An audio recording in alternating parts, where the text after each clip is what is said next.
One of the things is to talk to yourself in third person, like, Laura, let's think about this. And like, and talk to yourself like you would talk to your best friend. Because if you talk to yourself like the ways that we can be critical of ourselves, like you would never talk to your best friend like that, ever. So why are we talking to yourself like that? Welcome to Oxygen for Educators, part of the Ripple Maker Project. I'm one of your hosts, Michelle Kinder, and you'll meet Chris Kent Phelps in just a bit.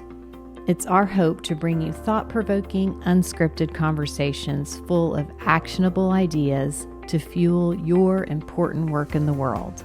Thanks for tuning in. This space is for you. Hi, Chris. Hi, Michelle. Happy Friday.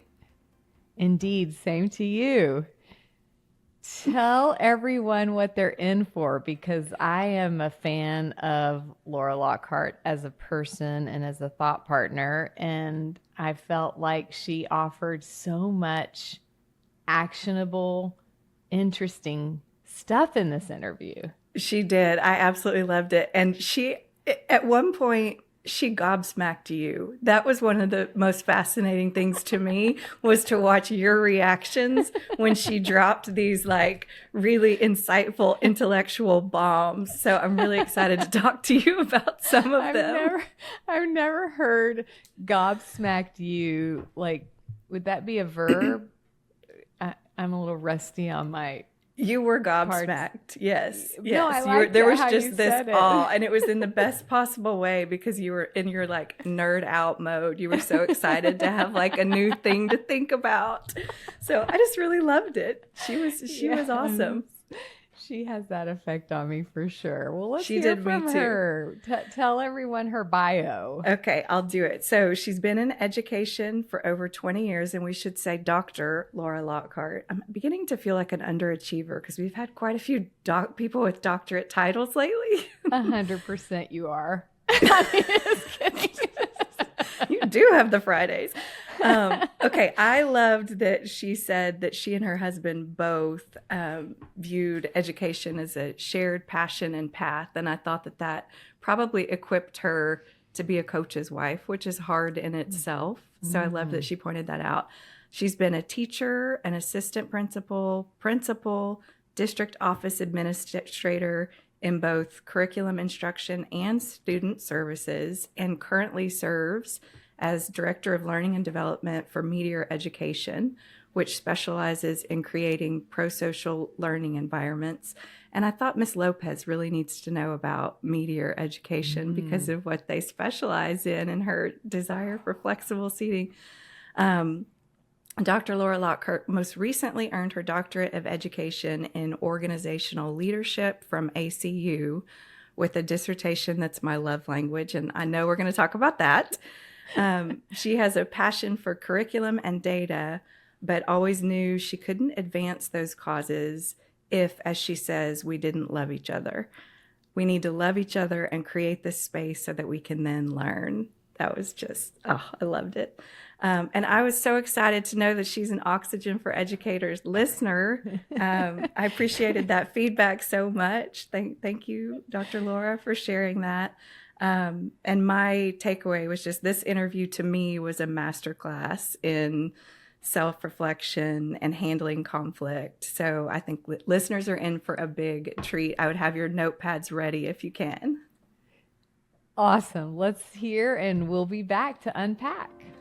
Okay. Hi, Laura. Wait, I'm going to restart and say hi, Dr. Laura. Oh, it's thanks. Official. It is official. It is official. Thank you, Michelle. I'm so happy that we're getting to do this conversation. I can't wait for folks to know you and appreciate you like I do. And we were kind of halfway joking, but you did just finish your doctorate, which is basically akin to childbirth. Yes, it was. And fun fact, I finished my doctorate and became a grandma in the same month. So, that's awesome. Yeah. 2 glorious births. It was 2 glorious births. It was amazing. And it's been something that I wanted to do a long time, is get my doctorate, and uh, the timing became right, and then again, I became a grandma in the same month. So it's been amazing. It's been amazing. I've been able to focus in on some of those grandma things as well. So, Yeah, that's really good timing to kind of mhm, close that chapter while a new one's mhm, opening. I love it. mhm, mhm. Well, let's start by having folks get to know you. Maybe tell your story and, in particular, why you care so much about educators. Oh, well, thank you, Michelle. And again, I'm thrilled to be here. I have become an Oxygen for Educator fan. It has been an incredible space that you all are providing for educators, and I learn something every single week. So my journey began many years ago. Told you I'm a grandma. And so I was a teacher, and well, let me start before that even. I was raised by a librarian and a pastor slash chaplain, and they we settled in the DFW area. I went to Lake Worth. And so my mom was the librarian there. My dad was working at Baylor Medical Center.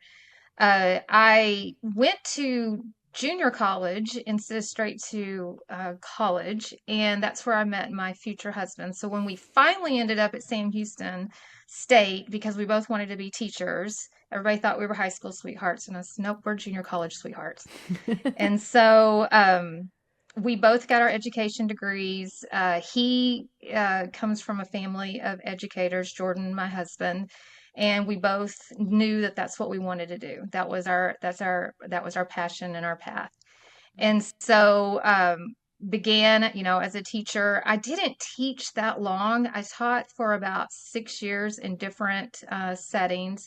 I joke that Jordan took me on the Central Texas tour as he was, because he's coaching. So we moved around a bit. Yes, yes, yes. Very normal And so scenario.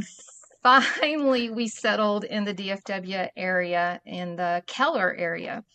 And so I spent most of my career in Keller, and raised my children in Keller. That was my village that, helped me with our family. And in Keller, I had the opportunity to serve as a teacher, assistant principal, principal, district office administrator. Wait, wait, Uh, wait, wait. Teacher, assistant principal, principal, district office. And then where were you going next?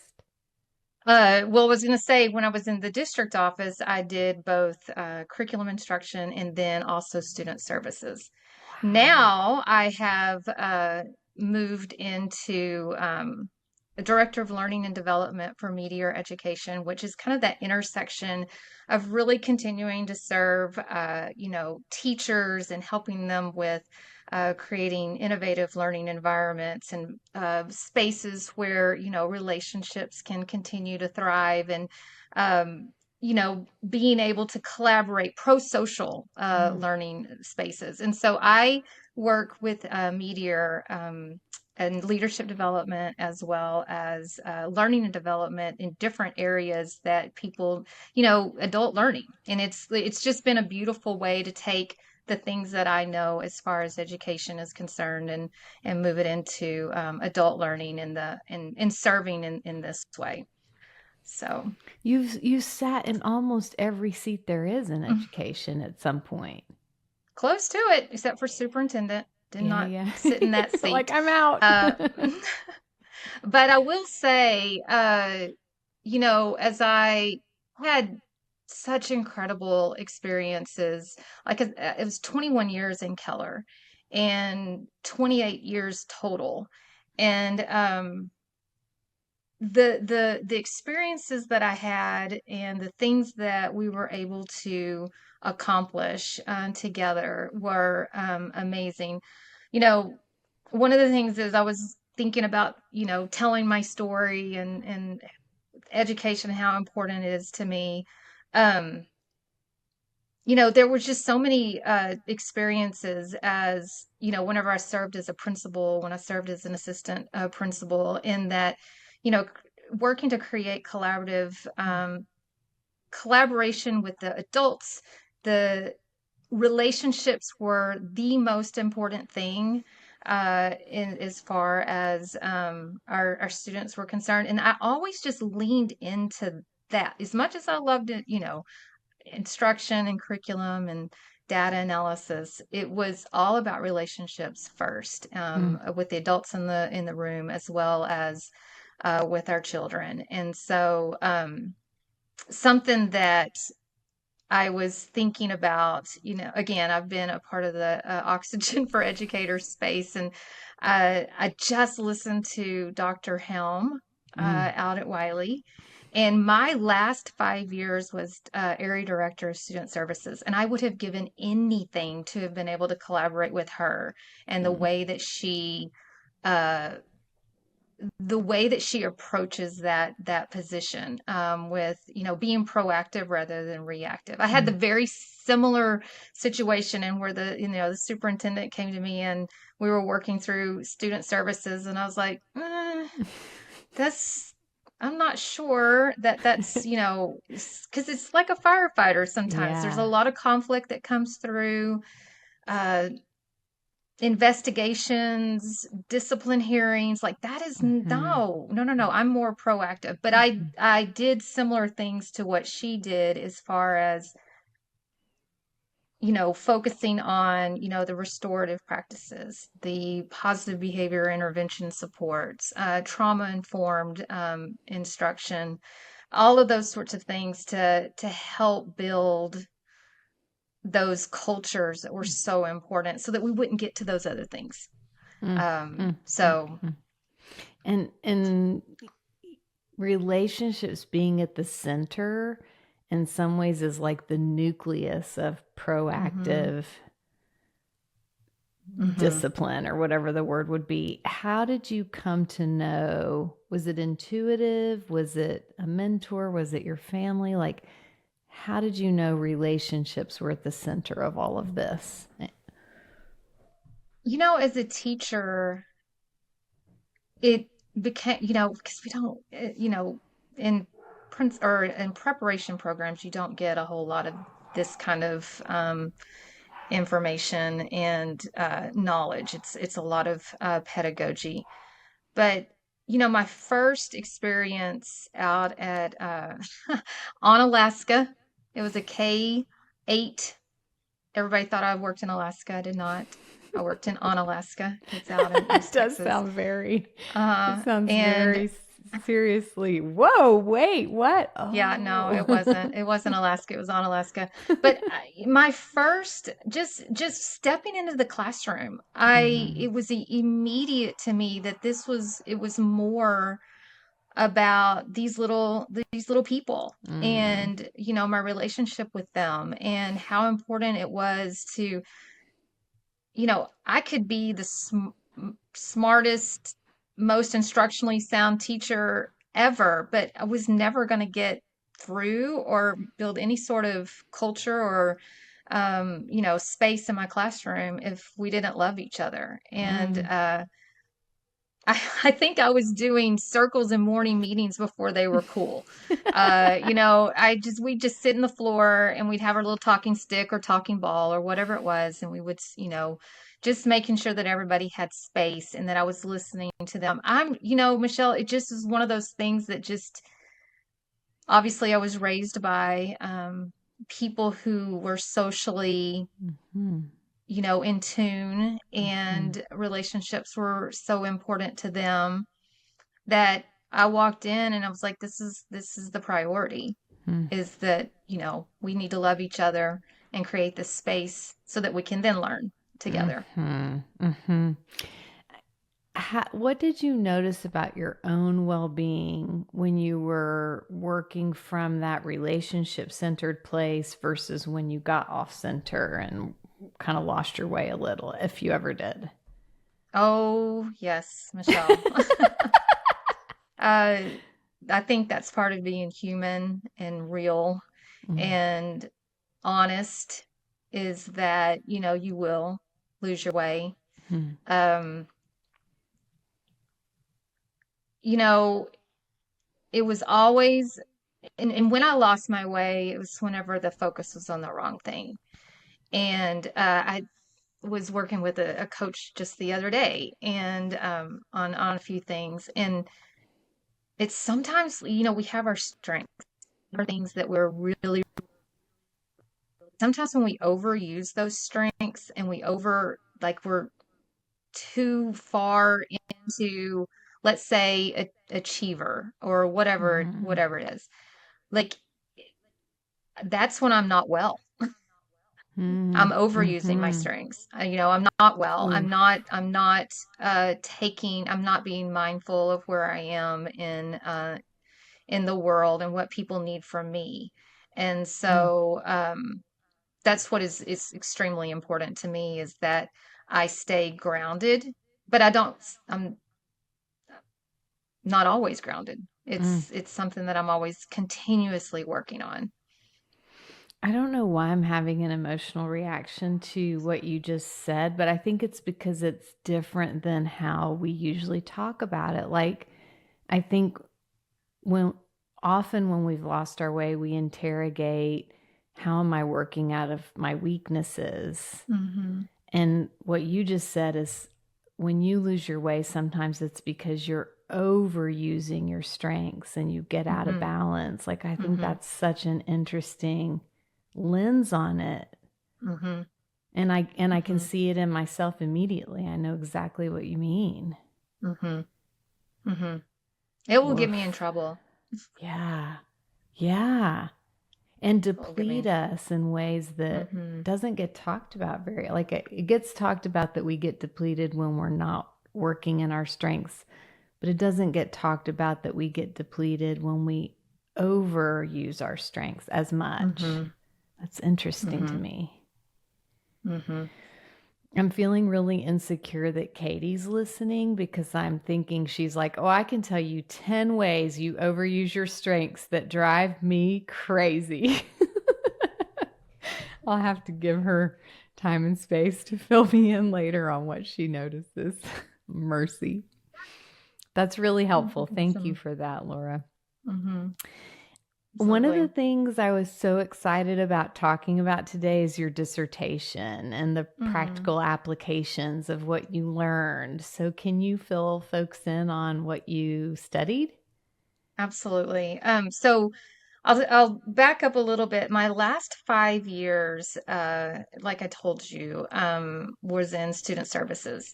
Hmm. And that is an area of the organization in which you deal with a lot of conflict.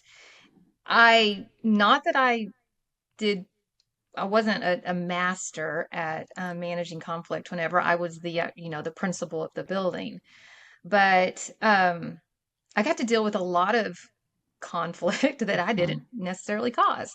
And, I would work through different scenarios and coach and help and, you know, try to listen to, what parents were needing and what um, principals and assistant principals were needing, things that, we had gotten to this crossroads of, you know, a problem. Hmm. And, I'll give you one particular example, and these are just little things that, came up during that time. And I remember, so it was right after COVID, Hmm. and it was the year after the shutdown. So we were back in school with masks. Okay. And I remember a little girl, and this is kind of, putting together that relationship piece and learning from our Mm. mistakes and not being a disciplinarian, but trying to, understand where our students were coming from. So she was taking pictures of students that had it below their nose, Mm. you know, Hmm. and ironically, my son was a senior that year, and he was one of the pictures.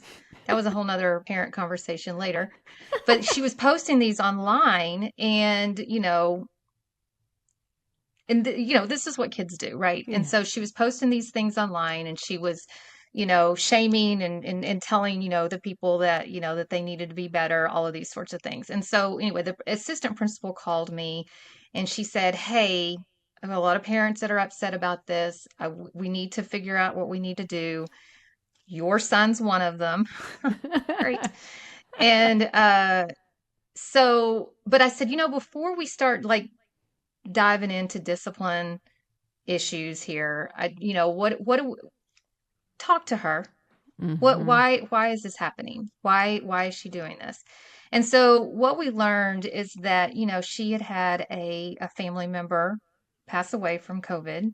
Mm. She was living with someone who had an immune system issue, Mm. and she was, having the courage to get to school and put her mask on. But, she was seeing things around her that didn't feel right, she didn't feel safe. Mm-hmm. And but it changed like the perspective of the Yeah. assistant principal.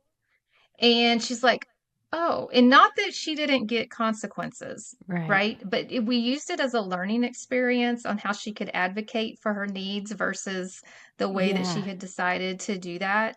And, and then of course we had to coach of how she would handle the other parents that their children were, so all of this, like this was constant. This was every day Yeah. where we were working through how to best manage these these issues, conflict, being more self-aware, all of those sorts of things. Yes. So, whenever I decided to go back to school, and I got my degree at Abilene Christian University in organizational leadership, and I'd already always had a thought in the back of my mind of what to do the dissertation in, and so I landed in self-awareness Mm-hmm. and conflict management. Self-awareness, it's the emotional intelligence piece with Daniel Goleman. Self-awareness is the foundation of emotional intelligence. And so I was wondering, like, okay, so I have a few ideas about what this Mm-hmm. self-awareness thing is, but it's usually like it's the foundation and then they move on. So I really Mm-hmm. wanted to dive into that. And then I also wanted to dive into conflict management. I intuitively kind of knew, like whenever I was managing some things on at the campus level, of how to listen, how to understand perspectives, but I really wanted to dig in more because because I'll tell you, it's just it's so hard, Mm-hmm. and people lose their way because of conflict. And as we all know, it's not getting easier. It's Right. there, the pressure is just even more intense. The things that we're having to work through, the things that people are coming at us, with. And so I wanted to help fill the toolbox for myself as well as help fill the toolbox for others. So my dissertation it's a mouthful. I don't even have it memorized. So this is what it was. Examining the role of self-awareness in shaping constructive behaviors in conflict management.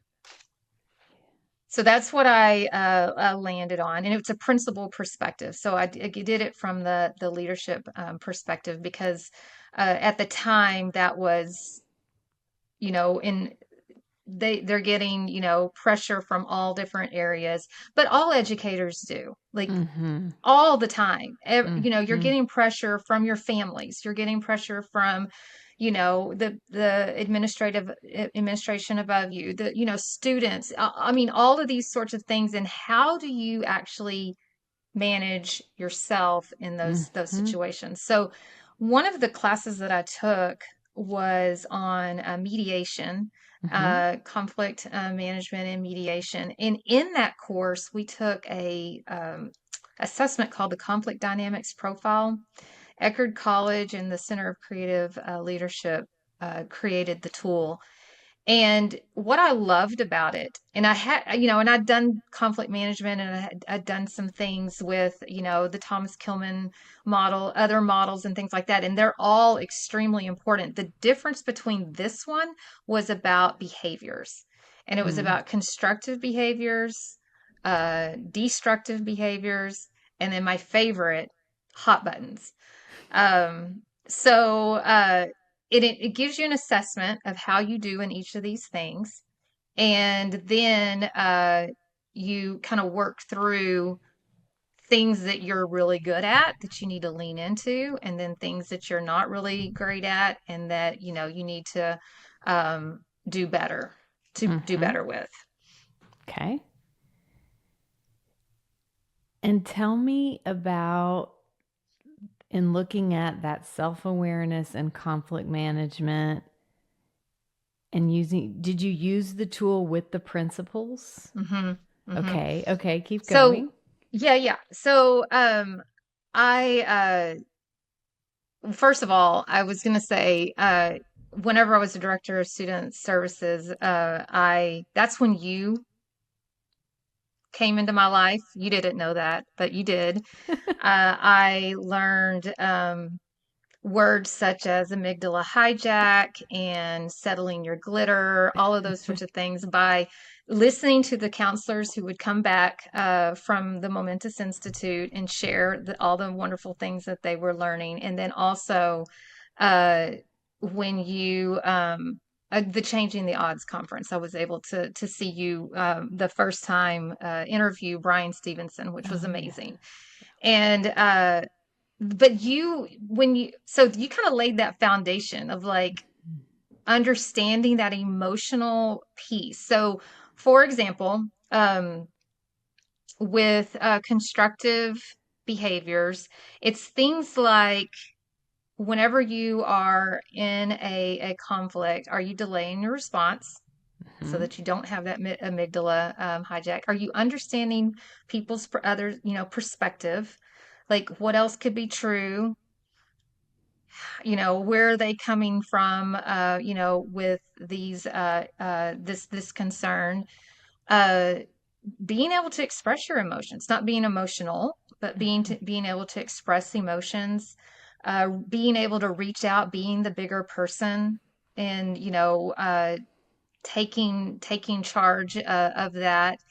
Uh, It's in so addition nice to to, hear it broken down like that, Laura. Like, mhm, because I think of like, oh, constructive qualities when you're solving conflict, and but it's fuzzy. But then when you're like, this is what that means, it's like very, mhm, it catches my attention.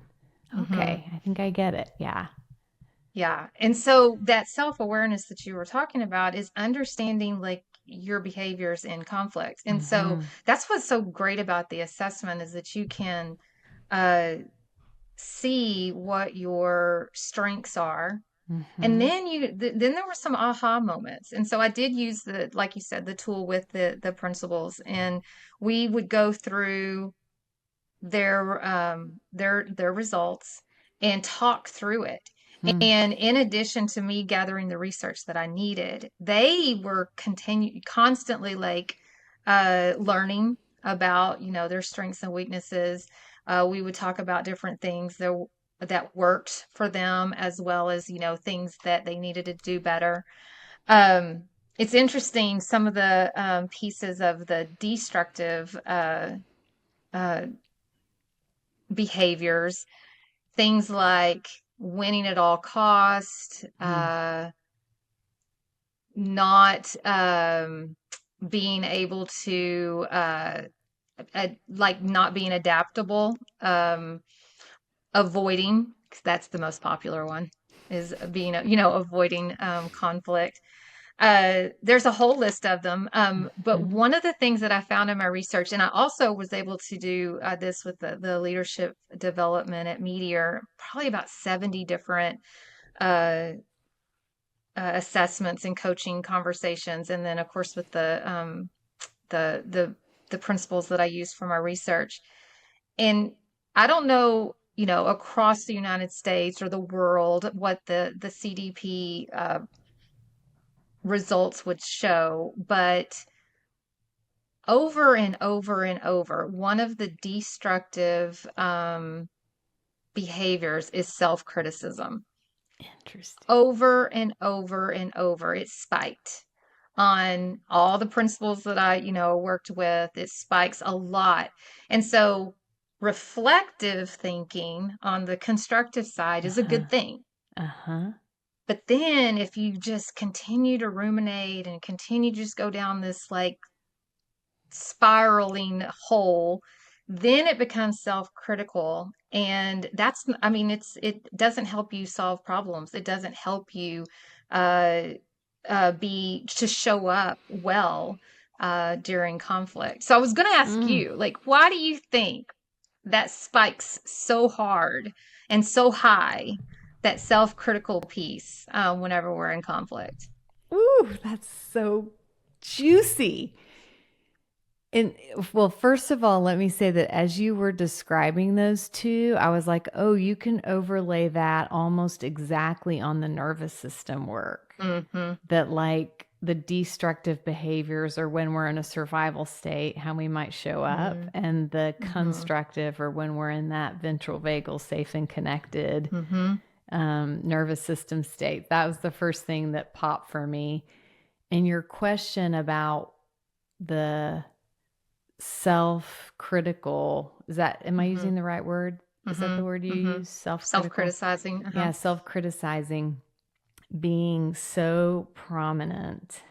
It doesn't surprise me at all, because what I've noticed is that anytime you invite self-reflection, if you don't pair that with self-compassion, it spirals into self-criticism. Mm-hmm. So you almost have to teach self-reflection and self-compassion Mm-hmm. in order for people to use it to kind of ramp up those constructive behaviors versus just go into like a shame spiral. Yes. Interesting. Yes. And it's funny. I love coaching and training, just because I get great ideas from other people. And so, one of the things that I have learned from others, because what we do is you go through the assessment and then you go through your results, and then we like, okay, what are the things, like, give some examples of how this is working for you, and then let's talk about some of the areas that you can improve on. And again, self-criticizing always comes up, it seems like. And I've learned from the people that I have worked with, just little tiny tips and tools. And I know this is, one of those things that we want to try to get out of this conversation, are those little tips and things that you can do to help yourself um, whenever your nervous system is out of whack. And one of the things, and you've probably used this, Michelle, and I'll be curious to see what you think about it. But one of the things is to talk to yourself in third person, like, Laura, let's think about this. And like, and talk to yourself like you would talk to your best friend. Oh, Because if you talk to yourself like the ways that we can be critical of ourselves, like, yeah. you would never talk to your best friend like that. No, Ever. never. So why are we talking to yourself like that? That's such a great tip, to actually talk to yourself in third person, because Mm-hmm. it shakes you out of that Mm-hmm. even more than the concept of, well, you'd never talk to your best friend like that, because people almost always are like, no, of course I wouldn't, but it doesn't interrupt how they talk to themselves. But using that tip to Mm-hmm. be like, Michelle, come on, Mm-hmm. or Laura, come on, that is Mm-hmm. really helpful. Mm-hmm. What Now, I else? don't know if there's any science behind this, but again, these are things that I pick up from other people, because that's the best way to learn, Yeah. is that your brain doesn't know the difference. That if Mm. it's a friend telling you these things, or if it's you telling so if you're Mm. talking to yourself in third person, that might help. I don't know. It's Mhm. something that I have tried. In fact, I did that yesterday. So I was like, okay, Laura, Let's get it together here. You're going to be fine. You're going to be fine.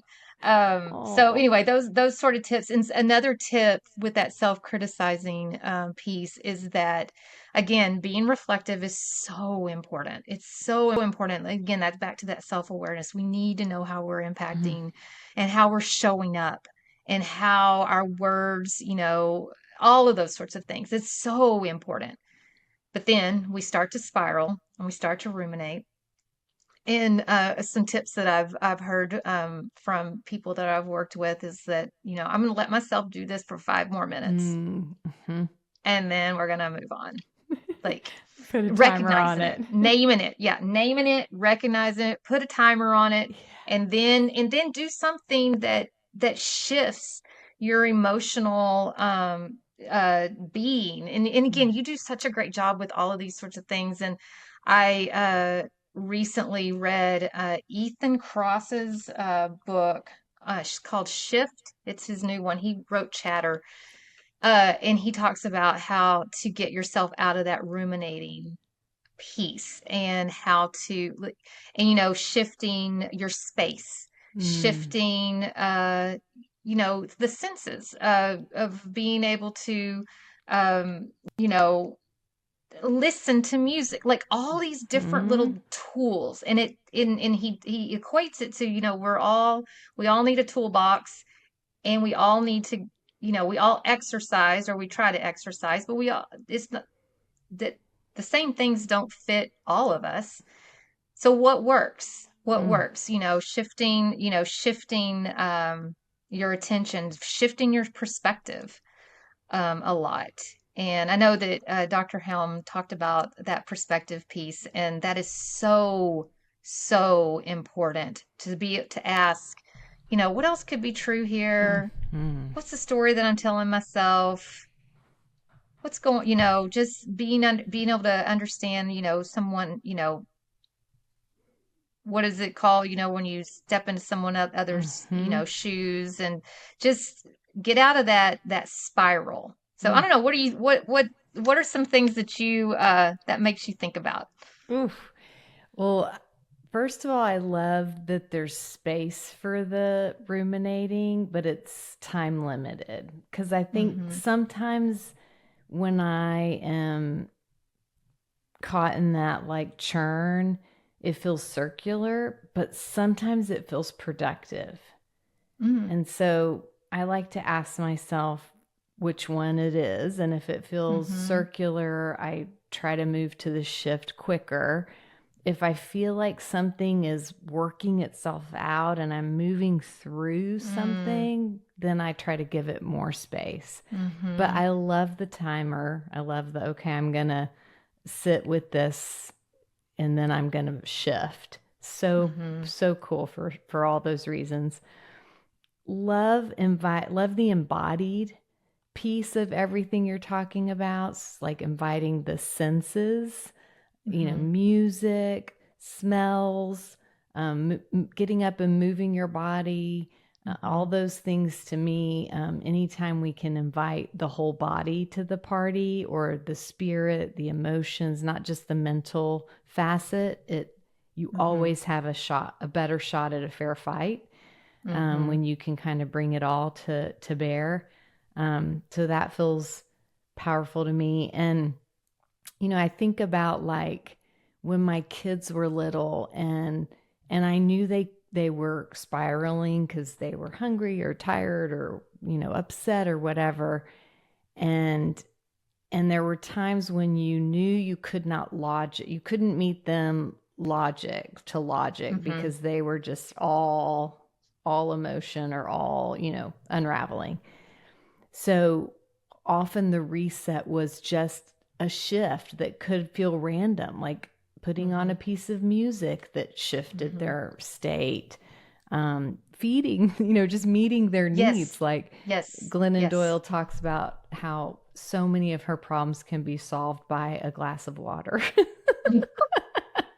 Yes. Sometimes I just need a glass of water.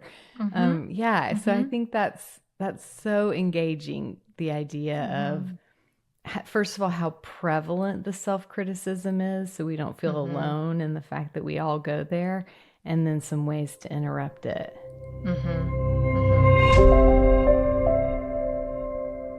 Hi, I'm Katie Worden, producer of Oxygen for Educators. I want to spotlight our sponsor, TackyBox. TackyBox is an elementary school program that pairs innovative content with a tactile tool in daily practice to teach children to self-monitor their own words and actions and their responses to others. It's a proven tool that reduces behavior incidents by 66%. Through daily self-reflection, students build self-awareness, self-regulation, and meaningful connections. TackyBox is a light lift for teachers with a big impact on student well-being.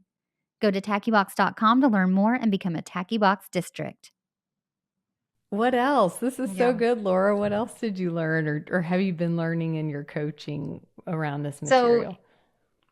it's interesting. One of my favorite parts of the conflict dynamics profile is what they called hot buttons. And this is back to your amygdala hijack. Like something happens, there's an event, and you get triggered. And they have so they have a list of I gotta hear triggers these. that they have used. I can add to it pretty quickly. But like people, so it's other people's behavior that could cause a trigger. Okay. And what you have to do is this is where that self-awareness piece comes in. And again, this is why it's so fascinating to me. Because number one, I was like, oh, there's like a whole assessment on triggers. Like I'm not a horrible person. Yeah. These are things that can happen. Yeah. And so I think that was aha for me that Like, you can be triggered normalized it. and just normalize it. Yeah. Put some language around it, and then know that then you have, it's back to, Frankel and all the others, like you have a opportunity to respond. And if you respond in a destructive way, now you have the language around what those destructive behaviors could be, then it's going to get worse. If you lean into some of your strengths in the constructive area that you've learned about, or you're working on, then it can get better. Or we don't even have a conflict, even though you're triggered, you know how to work yourself through it. So hot buttons could be, when people are abrasive, people that are aloof, you can't really figure them out, can be a hot button. Hostile, of course. People, if you feel like you're micromanaged, that could be a hot button. People that are overly analytical and really into the details can be a hot button for some people, not everybody. Yeah. Some people really love those details. People that are self-centered can be a hot button for others if they're unappreciative, unreliable, or untrustworthy. So when people, Good list. I know, isn't it good? And it's really interesting too that, especially with educators, one of my research showed that one of the things that popped that was really kind of across the board was self-centered behavior. And so because, the educators that I worked with were so focused on what's right for kids, what do we need to do, the mission and the vision of the school, like this is, we're all in this together, and self-centered behavior could be a trigger. And I understand, I mean, I completely understand that as well. And so now you've got the self-awareness to know, okay, that kind of behaviors could trigger me. What are my tools? What can I do to help? And that's when you lean into those constructive behaviors, delaying your response, not going right back at them, trying to understand, perspectives, all of those sorts of things. So anything on that list that you're like, So many. But like, do you run hot, Michelle? Do you run hot? I run a little hot. I run, well, it's exactly to your point about triggers. Like there's just certain behaviors that bring out the spicy in me that wouldn't be my normal kind of state, but in the face of those, I get activated. And it makes me think about like how much relief there is in just being able to know you're in a triggered state. And that doesn't mean it's truth with a capital T. And it also doesn't mean you're going to stay there forever. Like the way the assessment and the way you're talking about it like makes it so clear. These are like fluid situations that when we get more aware of what's happening, it feels less personal, and it also feels less permanent, which is so nice. And that's why that, one of the, like the gate into constructive responses is that delay, like pausing. Yeah. Pausing, taking a breath, not feeling like you have to, react to that moment, gather more information. And I remember you, and again, Michelle, you've come and you've spoken to our leadership group at Meteor Education, and I to this day will use the technique. Will you talk about it? The technique that like, and you can hide, like especially on Zoom, you can hide and like nobody knows. Nobody knows what we're talking about unless they're watching. But I will tell everybody real quick. So there's a breath technique where you inhale and you touch your thumb to your pinky, and then you exhale and open your hand up, and then you go to ring finger and then exhale, and then middle finger and exhale. And each time you exhale, you're opening your hand, and then pointer and exhale, and then you go back, or you can start with pointer. It doesn't really matter. But the point is you are engaging tactily while you're also slowing your breathing down. And what has been so powerful about that technique for me and others, sounds like for you too, Laura, is that you can practice it when you're in a calm state. And then if you get triggered, you can just start touching your fingers, and you get like your body remembers that that's something that calms you down, even if you can't bring the breath in right away.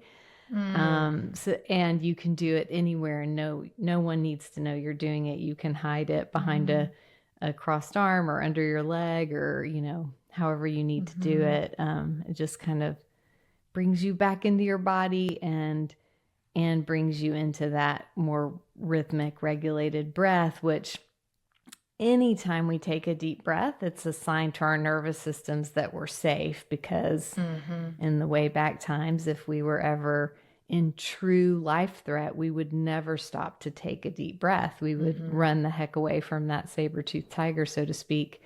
So that to me is like, oh, that's what all this breathing chit-chat's about. It's not soft, it's not fluffy.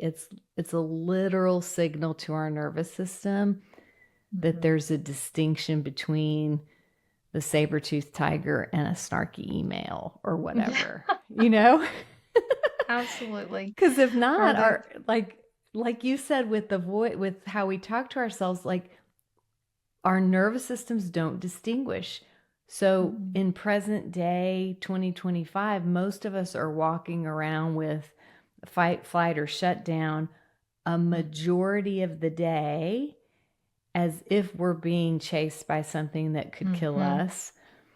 And our bodies aren't designed to sustain that. Those are supposed to be reactions that come up when we need them, and then we go back to baseline. And instead, we're kind of all living in that. We've normalized that state as this is just how life is. Oh, that's exhausting. Yeah, it is. It is. But having those just, again, giving yourself permission to, and again, I for years would just be like, why do I get so wound up about this kind of thing? Or, and just judge myself, and just like, I really wish I was a cool cat, and I'm not. I just, I really want to be like, just, like this stuff doesn't, bother me, but it does. And then to get the language around like, okay, you're triggered. Mm. It's okay. Yeah. You've got some tools to help you with that because you do want to respond better. You don't want to make this worse. But now you've got some language and some tools to help you with that. Do I do this, perfectly? Absolutely not. But it is something that I can lean back on and rather than asking, why did I even do that? Okay, what do you want to do differently next time? Mm-hmm. And just continually to, grow with it. Mm. There's so much packed into what you just said, like the having the awareness, knowing it's a trigger, developing the capacity to extend that space between stimulus and response, like Viktor Frankl talks about, like this is happening, and before I respond, can I extend that space and really assess, and then choosing, am I going to show up in a way that makes this better or worse? So cool. I think you're a cool cat. Just Thanks, for the Michelle. record. You're a cool cat too. Thank you. Anything else that came from that? This has been so strategy rich. Is there anything else Well, that came from your that's studies? my love language, is to find good strategies. And again, we're all in this experience together. One of the things that I moved from, that being aware of your values and your how best you work, and then understanding your triggers and the behaviors that you do really, really well, and then things that you need to work on, all of those sorts of things kind of mixed up. The last piece of the research was, so how do we get better? And how do we learn these sorts of things? And so as you well would probably predict, is that we learn best with others.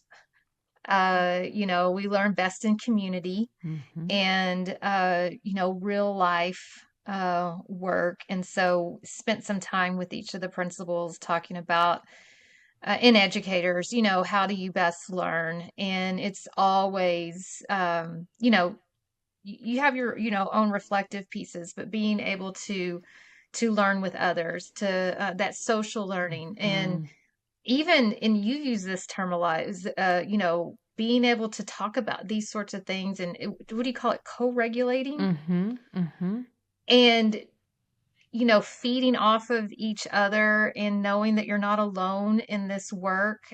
Sometimes even being in a classroom, all day, or the principal, the only person in that position, in the school district or in that school, it can be really lonely.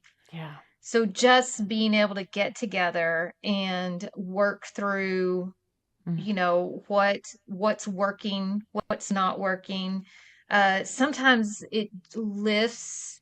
Well, I know this always happened to me, is that I get so like focused in on what was happening, and just being able to bounce ideas off of someone else and hear some of their perspectives.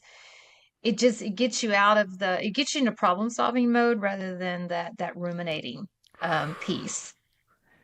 That is so rich. And it also makes me wonder about the relation between that community piece and the self-criticism piece. Like, are we less likely to sort of spiral in self-criticism if we're in community around it? What do you think?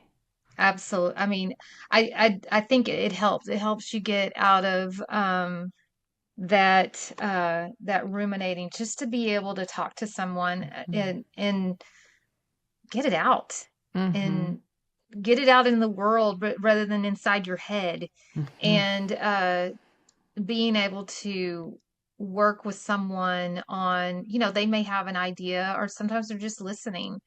And it's just, that social learning is so powerful. It's just so, so powerful, that we know we're not in this by ourselves, that we're not in this alone, and that we can work together, because we all want to do a really great job. We all want to show up well for, our students and our colleagues and, our community. And, but it's hard. It's really, really hard. And we can't do it by ourselves. Mm-mm. Mm-mm. We have to have each other. Yeah. And and especially in education, there's just such a like-minded, people that we're in this work together, and we are, in the arena together, and it's hard. But being able to, lean on each other is so, so, so critical. And share tools, share things that are working, share things that, work for me, and I might be able to pick up. I mean, like I said, I've picked up so much from just talking to you through the years, and and listening to different things. And let's talk about podcasts, let's talk about different things that we're learning, all those sorts of things. It's just, I don't know, it's empowering. Mm-hmm. And it gets you out of that cycle of hopelessness. Yeah. It, to me, it like changes my relationship with struggle. Like, it makes it feel like, no, this is life. It's not like life starts on the other side of struggle. If I'm in community, it just makes it feel like this is what we do. And some days I'm struggling more than you, and other days you're struggling more than me. But the juice is in how do we show up for each other and ourselves, not in the elimination of the struggle. Yes. Yes, absolutely. So what, because I know how nerdrific you are, and I am the same. And I know that you are very devoted to your own personal learning and personal growth. Like, what are your go-to strategies to ground yourself and support yourself around everything, but maybe even in particular self-awareness and conflict? Like, how do you navigate the waters? Yeah. My biggest go-to are two particular, well, a lot of them, but my biggest one is delay that response. And that is something that I have to continually practice, is not blurting out what I really feel in that second, because usually it's, from a place of fear, or, shame, or whatever it is, or defensiveness. And I don't want to show up that way. Have I? Yes. But I want to, so delaying, pausing, using those tools, the tools that you talked about, the breathing, asking for, you know what? I need to get back with you on that. Can you give me just, let's, circle up tomorrow, and just giving myself a bit of space to just figure some things out, and, reflect, and, calm down that nervous system, just calm down, because I'll show up just a lot better if I'm, in a more calm state. And then the other one is, asking, because we get really hooked into the stories that we tell ourselves.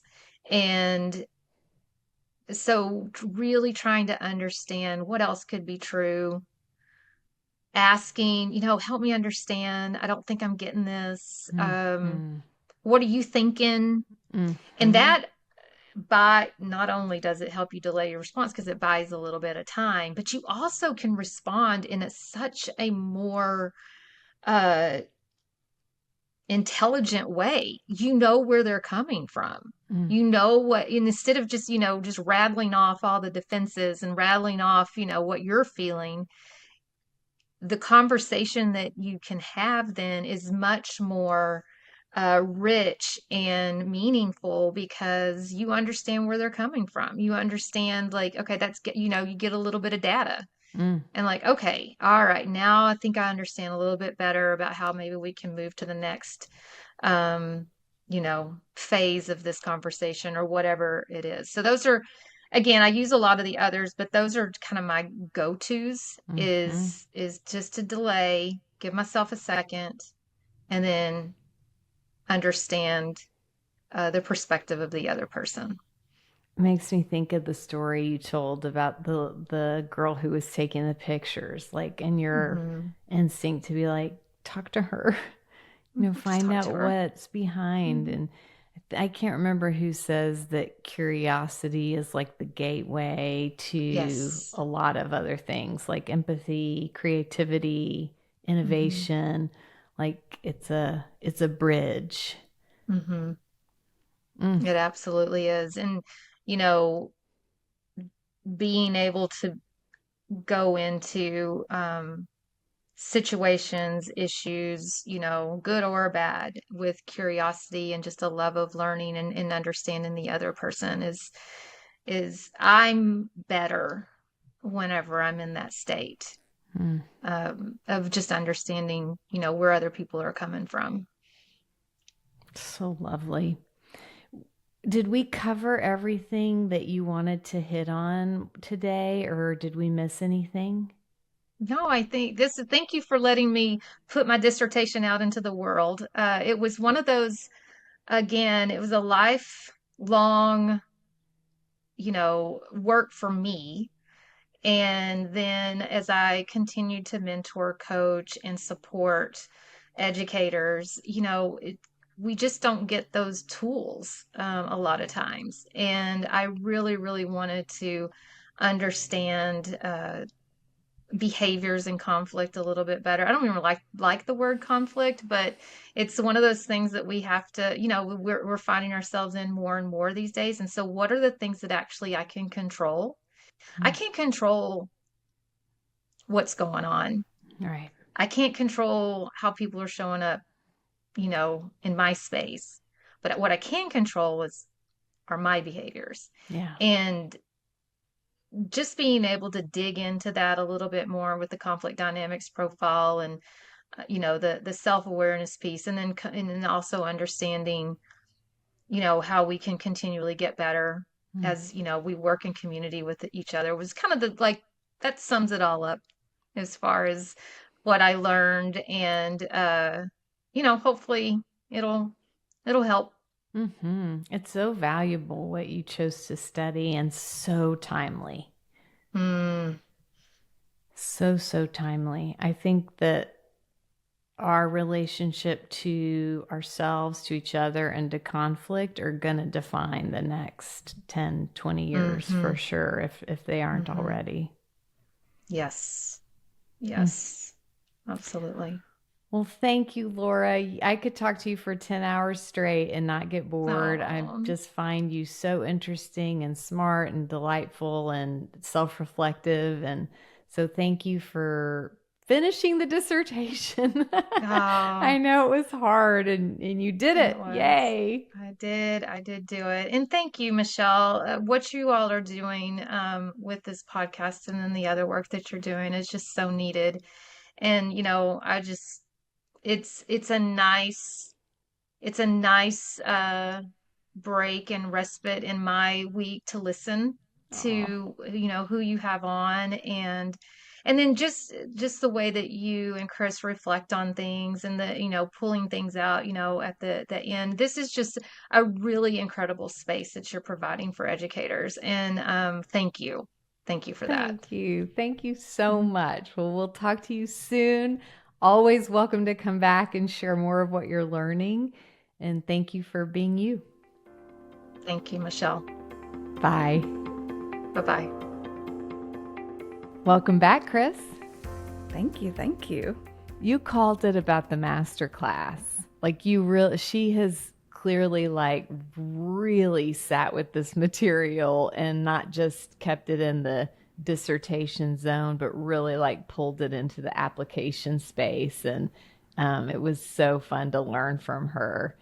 What stood out to you? What's going to be in your head for weeks to come? So I would like to start with your gobsmacked moment, if that's okay.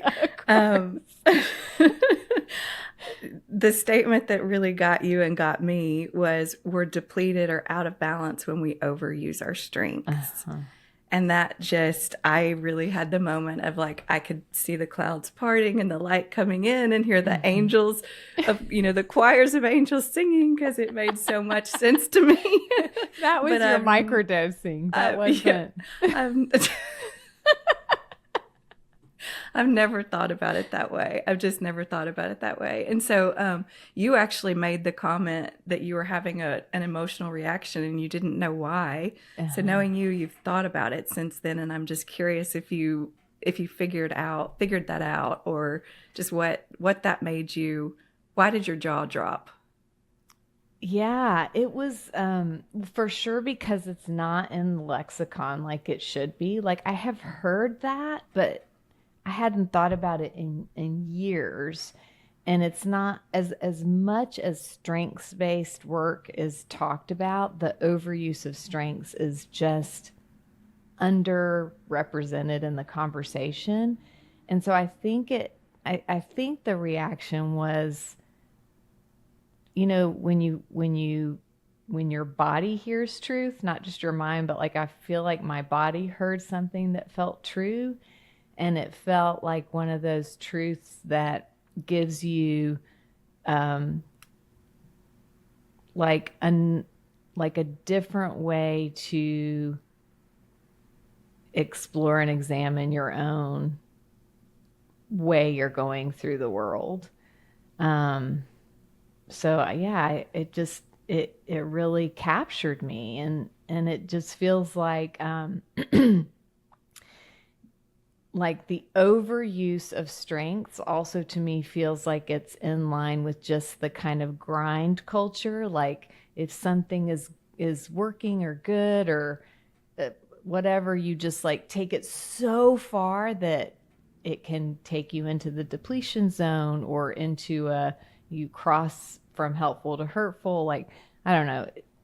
I'm not saying it well because I feel like it's still kind of rattling around, but it's a big concept. It's a big thing to think about. It's a big concept, and it really hit home for me, especially during this time. So just for context for listeners, I have 2 jobs and am currently experiencing some just difficult family circumstances at home, and just knew intuitively I needed a break, that there was just too much to focus on right now. So I'm so grateful that my company, D Magazine, is allowing me to take a short leave of absence to just care for my family, be home, take care of myself. But hearing her say that helped me understand why I need this time, because I made the choice because I knew intuitively it was the right thing to do, but I felt like Laura gave me the words to understand why. Whoa. That's going to touch her. I hope so. It was really, really helpful to me. And so I wanted to say that out loud because I'm sure I'm not the only person that feels that way. And it felt to me a little bit like that might be a secret to well-being, to think about it from that lens. Yeah. Because there's a whole lot of narrative of like lean into strengths. So the notion that you could actually take that too far and that could cause you distress. Whoa. Fascinating. So I wonder if anyone else is hearing angels sing. Please email us and let us know if you're also microdosing. I mean, you're the one who said you had a case of the Fridays, not me. Okay, focus. It's coming out. What else came up for you? Well, I loved that, like so many of our conversations, she was just unapologetic about relationships being at the center. And being the priority. And I loved how she talked about when she lost her way in all of these different roles, it was because she was focused on the wrong thing. like that also felt actionable to really look at like, where's my focus? Yeah. And I think the comment you made was focusing on relationships is the nucleus of being proactive. Sure. I have no idea. I loved that. I just loved it. Yeah. All of that conversation was helpful to me. And I really appreciated in this particular, you could tell she is also a coach and in that space because she kept volleying right back to you and putting you in the hot seat. And as it turns out, you have a lot of insight to share, my friend. All this time you thought you were working with the dum-dum. The truth comes out about your worry. It's okay. I'll keep striving, but not over striving, as we learned from Dr. Laura. That's good. Go ahead. No, bring it on. I was just gonna bring into the conversation the part about self-criticism showing up really strongly, especially with educators. I thought that was quite something to hear because it's like in her research. It's not just like anecdotally. And I didn't know if it would be useful to maybe share a little bit about how Kristen Neff talks about self-compassion, because I do think self-reflection combined with self-compassion is a key to not getting into that self-critical loop that's not productive. Please do talk about it, because that was another piece for me that like I just kind of went, oh, guilty as charged. Yeah, because if I had to pick one, I just think that's a huge piece for really self-reflective people. So yes, please share. Huge piece.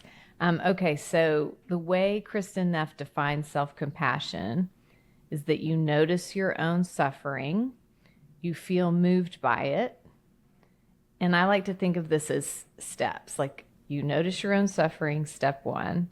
You feel moved by it. Many of us do not allow ourselves to do that. And then you extend warmth and care as you would to a friend. That's her definition. And then there's three kind of main components. The first is self-kindness versus self-judgment. The second one is common sense of humanity versus isolation. So what that means is like understanding that suffering is universal, and much of what we experience is universal because we're much more likely to go into self-critical spiral if we think it's about us or we're the only ones, or those sort of narratives. So common sense of humanity versus isolation. And then the third is mindfulness versus over-identification. So really kind of like being in the moment, seeing the bigger picture versus like getting hyper-identified with any one aspect. And then the last thing I wanted to share is a practice she has that I use all the time, and I find it supremely useful. It's a 3-step process as well. The first is you say to yourself, this is a moment of suffering. And I have to tell you, very often I never have to do steps 2 or 3. Just saying that to myself, something lifts for me. And I think it's the acknowledgement, and then also the moment part, like that it's not permanent, that it'll pass. So this is a moment of suffering. The second, suffering is a part of life. May I be kind to myself is the third. So this is a moment of suffering. Suffering is a part of life. May I be kind to myself. And you can just literally kind of like rinse and repeat. It seems so simple, but it's very, very effective. And again, all of that is Kristen Neff's work. She's a fantastic thinker in that space. She's who I would recommend for rabbit holes if you want to learn more about self-compassion. Excuse me while I take a note. She also has some great meditations on her website that are specifically about self-compassion. And she's just a super interesting person. We could do in fact, we should actually ask her to come on. She's just a remarkable human and person and thinker. So that thought made me think about Alex Vesely saying the purpose of life is to learn to love and to learn to suffer. Mm-hmm. And that's a good tool for that mission. Mm-hmm. I like that a lot. Mm-hmm. It also made me think about, for listeners, most listeners know we're associated with Tacky Box, the elementary school program that does teach self-reflection. And it made me think that we need to think how we incorporate that teaching around compassion. Mm-hmm. I don't know which one of you said it, but self-awareness is the foundation, but without self-compassion, it can become rumination and self-criticism. Mm-hmm. So that just really, that grabbed me, just that particular statement. Yeah. I also really liked your response to a question that Laura asked, where you said you appreciated the concept of circular versus productive ruminating and setting that time limit. It just, that resonated with me a lot. That's a strategy that I've used just in stressful times, that time limit piece, and not so much in the rumination, but when I'm taking a risk just in life. Like specifically what came up for me was when I started Tacky Box and I sold my house and lived off the equity and committed to a year of no income to just get it off the ground. And that's scary as a single mom. Yeah. But it was my sister's idea. She suggested just break it up into chunks. You've committed to a year, see where you are at the end of the year, and then you can extend your decision, or you can, and anytime I would put that time limit on it, it changed the heart palpitations when you wake up in the middle of the night, because I would just, I'm not to my time limit yet. So that was similar. Oh, that's awesome. Yeah, that was Laura's point, the time limit piece, and the talking to yourself in third person. I liked that. That too. was so great. Like I could totally picture her being like, Laura, you have 15 minutes and then we're going to shift. And then, letting herself feel what she feels and then doing what she knows to do to shift herself into a different perspective or a nervous system state or whatever. So cool. Do you do that? Talk to yourself in the third person? I have, yes. I don't know that I do it like on the regular, like that Seinfeld episode where the guy talks about himself. I forget his name now, but I don't do that. Michelle has a meeting after this. But I do love that nurturing and the way she talked about like it kind of goes to Kristen Neff's part about, talk to yourself as you would a close friend. It's like you can, by moving into that third person, you can give yourself a little bit more grace like we do with everyone else. Just thought that was an interesting and actionable trick. Agreed. What else is on your list? Well, she so elegantly spoke into the power of delaying the response and how it matters so much in her own personal life. And I mean, if people wanted just one thing to work on the whole rest of this year or next year, if they just worked on extending that space between what happens and how we react or respond, that would be more than enough. And it would change their life. Like it would change how they show up and then the ripple effect of whatever their reaction or response is. So I thought she spoke to that super elegantly. I loved that too. That hit home for me as well. Anything else again, on your masterclass.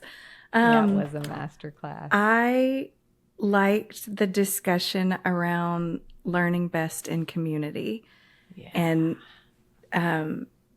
it actually made me think about our wonderful producer, Katie, and the discussion we had this week about, we've been focusing on protecting her time because she is doing so many things, but she was so adamant about needing to go drive all over Texas to go have these meetings with educators and be present and in the room. And to me, that was a perfect example. And I liked those words, that we learn best in community. And that's what Katie's doing. We learn best in community. We heal best in community. It changes everything about our experience in the world when we feel in sync with other people or out of sync. Loved that. And then the last note that I made, I wanted to have a nerd contest with you and see if you looked up the conflict dynamics profile afterwards. I emailed them and asked them if I could purchase it. I didn't hear back yet, but I'll let you know when I figure out how. I thought you were going to come on this podcast and have already taken it. I tried. That was my goal. 100%. But I did look at it and just like do a little self-evaluation about what are mainly my destructive What did you come up with? Mine are very, very obvious to me. Let me see where I wrote them down. While you're looking, just to remind the listeners, it's like destructive behaviors in the face of conflict, constructive behaviors, and then hot buttons. That's okay, what my Laura was saying. my destructive are hiding emotions and self-criticizing. Okay, interesting. For sure. Yeah. Hiding emotions and self-criticizing. Okay. What would did you look to see what yours would be? I didn't look in the vein of like, what are mine? So obviously that's my problem. I actually looked for what are yours. No, I'm just kidding. And did you come up with the same ones I came up with? No, I'm totally kidding. I did not do that. I kind of was just like, I want to take it. It would be fun to take it and then do like a coaching session with Laura. We ought to do the three of us and then do a coaching session with Laura and see what we learn. That would be super fun. That would be fun. I was just appreciative that she shared the tool. And I also liked when she talked about that tool, she said she was looking for a tool for herself and one to share with others and help others. So that's just a wise lens to be using. So this was just really powerful for me. I'll be thinking about it for a long time. And I've already made some specific changes in interactions as a result of this podcast. So thank you both. And anything you would share, or it's none of our business? Sure. Just mainly business. The delayed response, because what I realized that I do is I do that on the regular in business or with friends, but I had just the night before not offered that to my son. He late at night told me his dad wasn't going to be able to take him to a PT session in the morning, and instead of taking a beat, I just said, I am not getting up and taking you at 6 a.m. This is not going to work, and it just, and then, he texted his dad and said, Mom's mad, you got to get me. So he did, but yeah, I just thought that wasn't very kind. And so I called Craig and apologized the next day. And anyway, but then I went into self-criticizing mode. I'm still thinking about it because I wish I would have taken a beat. So there you go. That's so relatable. Oh my gosh. Love it. Well, anything else? No, I'm super grateful. Yeah, same here. Anytime I'm in the presence of Laura, she makes me feel safe as just a fellow traveler human being, because she's she's humble and learned, and like that combination just feels like good to be in her presence.